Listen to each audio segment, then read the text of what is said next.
晨，大家好，今日係4月21號，現在係11點33分。係啦，咁咧我哋食完早餐之後咧就搭地鐵啦，就嚟到呢個磁器口站。咁呢度有咩睇咧？就係睇呢個磁器口古鎮。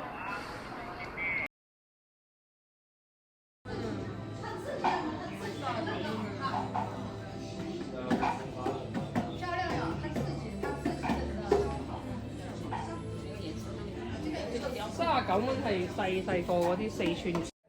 行咗一陣咧，呢個磁口小鎮咧，其實都係幾大嘅。我諗你行咧，慢慢行都要半日啦。咁據聞咧，佢呢一度咧以前咧係盛產呢個瓷器嘅，咁所以佢就叫做磁口鎮咯。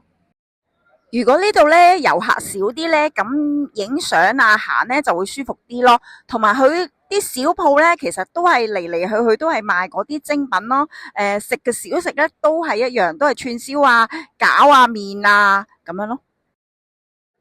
超長嘅串燒啦，10蚊一串，都係有雞啊、羊啊、牛啊咁樣咯。咁佢有啲小吊梨湯啦，又有啲包子啦。不過呢啲嘢我哋都係唔敢食啊，因為驚屙啊。呢啲好得意嘅，好細粒嘅包到，但係咧唔知咩嚟嘅。呢啲係迷你嘅包仔咯。酸奶又見到呢啲果子啦，裏邊咧係有粒玉石嘅。之前咧係好沉迷呢啲嘢嘅，見親咧佢就着咗魔咁樣咧要行埋去睇嘅啦。其實價錢咧好貴嘅，同埋咧你每次咧都唔知佢裏邊係乜嘢咯。咁咧嚟咗2日咧，我哋又重嚟講下咧有啲咩重慶嘅攻略啦。咁重慶嘅嘢食咧就比想象之中咧冇咁多元化，同埋冇咁好食咯。因為佢嚟嚟去去咧都係得呢個咩重慶火鍋啦，同埋嗰個麵咯。咁咧嗰個火鍋咧除咗辣味之外咧就冇其他味噶啦。咁啊食嘢咧就冇新疆咁鹹嘅，咁但係我好似覺得新疆啲嘢好食啲，即係如果撇除鹹嘅感覺，咁呢度淨係得麻辣咯。係啊，呢度淨係得辣嘅啫。啲麵咧就係10蚊一碗、12蚊一碗咯，咁就好大碗嘅。咁如果2個人嘅話咧，其實嗌一碗就夠噶啦。跟住就呢度嘅空氣係比新疆嗰啲好啲嘅，因為呢度重慶係山城嚟噶嘛，同埋佢係啱啱落雨啊。係啦，啱啱落雨，同埋佢呢係山城嚟噶嘛，即係佢周圍都有啲山包圍住噶嘛。咁呢度嘅感覺其實一路行咧，都係好似去咗台灣噶。台灣嘅9分。係啊，咁其實都幾舒服嘅。咁同埋呢度近啊嘛，你搭火車過嚟都唔係好耐啫嘛，有用或者你搭飛機嚟都唔係好耐啫嘛，咁都好適合係4日啊，係啊，4日啊、5日啊咁樣咯。如果你有多啲時間嘅話咧，就可以去重慶即係近郊啲嘅地方，即係遠少少嘅地方咧，會仲靚啲咯。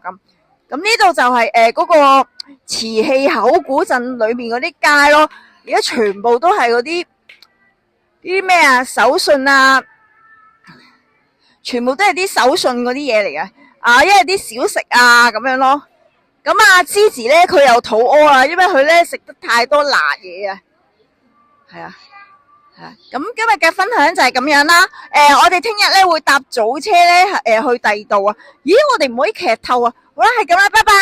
我哋咧無聊嗰頭入咗嚟呢度檢查耳道啦。因為咧佢話免費檢查嘅，如果咧冇事嘅話咧就唔使做啦。如果有污糟嘅話咧就要做啦。咁佢呢度好彩咧就係佢係有個視頻可以睇到你裏邊個耳道係咩嘅。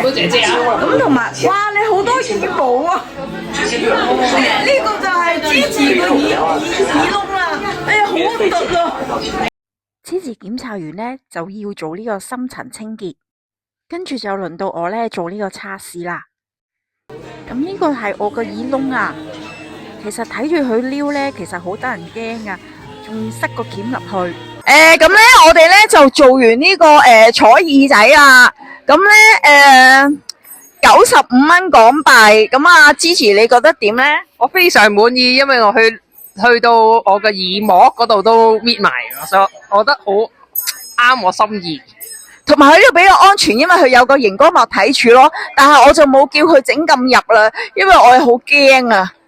因為去到個耳膜嗰度係有啲危險噶。咁我哋咧都差唔多行完呢個古鎮啦。嚟到呢個位咧，呢啲建築物咧個感覺係又好似去咗日本啊，九州嗰邊嗰啲建築物。我哋咧等咗成個幾鐘，知唔知係等乜嘢呢？我哋咧就係等坐呢一個橫跨呢個長江嘅索道。咁我哋咧就終於咧都等咗我哋嘅頭位，第一個衝入去霸咗一個前位，可以望風景。呢一餐呢係我哋喺重慶嘅最後一晚啦。咁我哋嚟到商場裏面呢，就食四川菜啦。咁呢，我哋今餐呢就嗌咗一個鴨啦。跟住咧嗌咗個蓮藕排骨湯燉湯啦，跟住嗌一個麻婆豆腐。咁咧呢個係麻婆豆腐。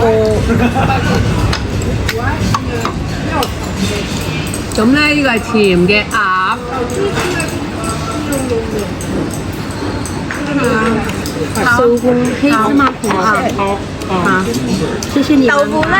豆腐咧好嫩滑嘅，都唔辣，唔辣嘅。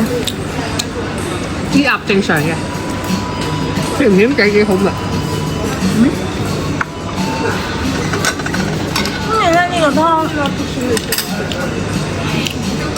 就喺大眾點評讚賞，就送咗2個芝麻糊、桂花。芝麻糊竟然啲桂花。咁咧今餐咧就係我哋嘅喺重慶嘅最後一晚嘅晚餐啦。係啊，好可愛是吧？而家就介紹下咧我哋嘅同房啦。呢個就係點樣稱呼啊？佢個名咧好似打機嗰啲公主嗰啲名嘅。叫咩啊？朵朵啊？龍雨婷。佢叫龍雨婷啊，佢識少少白話㗎。你係住喺邊度㗎？廣東咯。哦，廣東㗎，真係廣東咩？係啊，哦，住喺廣東。廣東好近㗎喎。廣東好大㗎喎。廣東好大㗎喎。哦，咁咧佢帶咗啲咩嚟嘅？喺成都嘅攞嚟嘅熊貓。成都特產。成都特產。咁我哋呢個旅程就識咗呢位美女啦。嗨。